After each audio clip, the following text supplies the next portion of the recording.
नमस्कार, आप देख रहे हैं खबरों का सबसे विश्वसनीय और धमाकेदार बुलेटिन न्यूज ब्लास्ट और आपके साथ में विजेंद्र सोलंकी। राजस्थान एक बार फिर से चुनावी बयार के बीच बहता हुआ दिखाई दे रहा है, क्योंकि उपचुनाव का शंखनाद हो चुका है। मुख्यमंत्री अशोक गहलोत का चुनावी दौरा।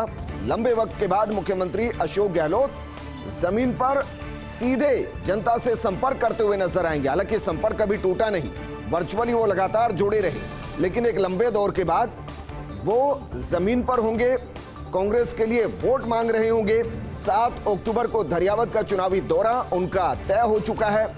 इस दौरान लसाड़िया, झल्लारा और धरियावद में चुनावी सभा वो करने वाले हैं, यानी कि 3 सभाएं एक विधानसभा क्षेत्र में मुख्यमंत्री अशोक गहलोत की होंगी। सबसे पहले 7 अक्टूबर धरियावद का दौरा मुख्यमंत्री अशोक गहलोत करेंगे। धरियावद के अंदर बाई इलेक्शन है, वहां का दौरा करेंगे। बीते चुनाव में बीजेपी वहां से जीती थी और शायद इसलिए मुख्यमंत्री का फोकस सबसे पहले धरियावद पर है।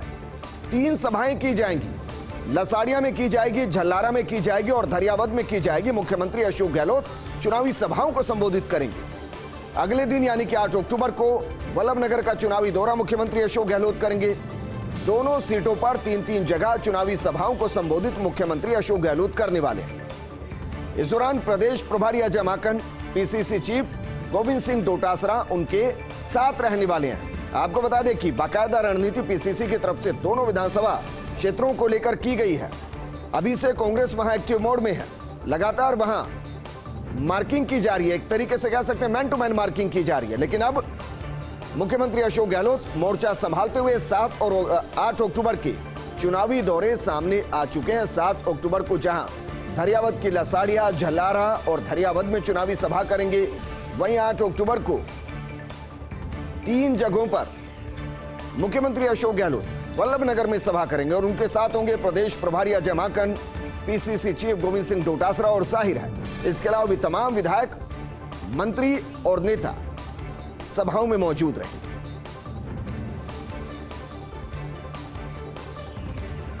राजस्थान के पॉलिटिक्स धरियावद वल्लभनगर उपचुनाव पर आकर टिक गई है। प्रदेश कांग्रेस का संभावित पैनल, दरअसल धरियावद उपचुनाव के लिए पैनल में 4 लोग संभावित हैं, यानी कि जिनको टिकट दिया जा सकता है उनके नाम हम आपको बता रहे हैं। और ये नाम है नगराज मीणा, इंदिरा मीणा, केसर भाई मीणा और रूपलाल मीणा।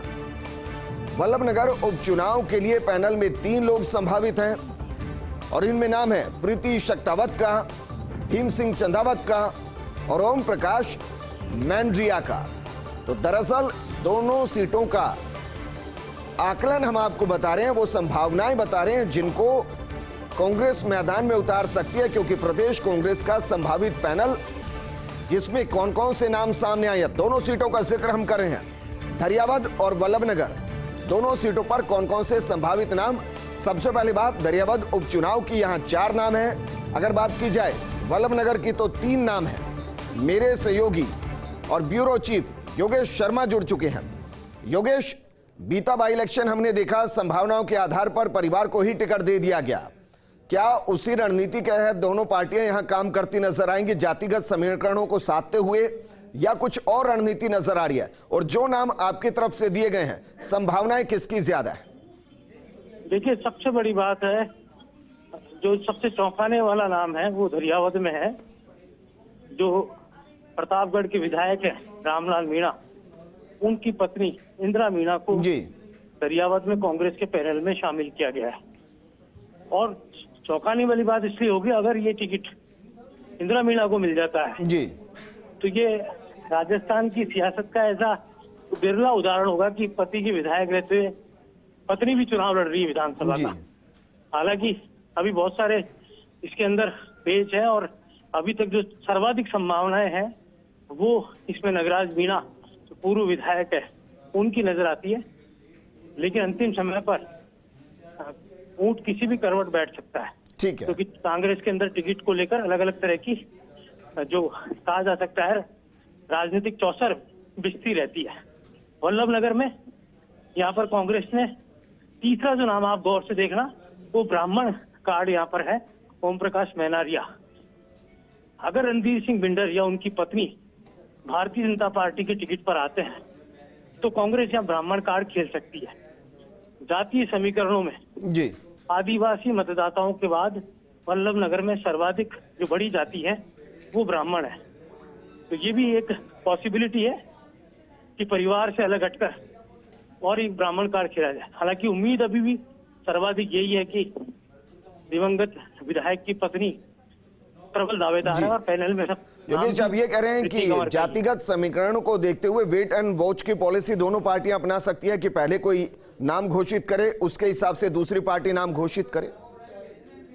वीरेंद्र, ये बात सही है आपकी, और क्योंकि चुनाव जीतना सबसे अहम होता है, सत्ताधारी दल के नाते कांग्रेस पार्टी ये चाहेगी कि दोनों ही सीटों पर कामयाबी मिले। खासतौर से धरियावत जो कांग्रेस के पास नहीं थी जी, उस पर कांग्रेस पार्टी का खाता खुल जाए इस बार। तो ये जो रणनीति है, पूरे जो पैनल जो बनाया गया है, उस पैनल के तहत हम देख सकते हैं कि एक सोशल इंजीनियरिंग यहाँ पर करने की कोशिश है। शुक्रिया तमाम जानकारी हमारे साथ साझा करने के लिए।